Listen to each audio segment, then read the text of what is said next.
أخونا الشيخ سعيد رسلان هو الذي يصدع وينادي بأعلى صوته في القاهرة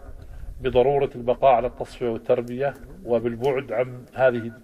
الموجات التي حصلت، ومحاربة جعل السلفية حزبا. له صوت عالي مدوي قوي في مصر في محاربة هذا الأمر، ولذا يعني عليه هجمة من كثير من الناس، ويقولون عنه الآن كل طالب علم يعني يحارب هذه الأمور يقولون عنه أرسلان، يعني أصبح ينبذ للشيخ، والشيخ له ماض حسن وله دفاع نحسبه ولا نزكي على الله أحدا أنه صاحب غيرة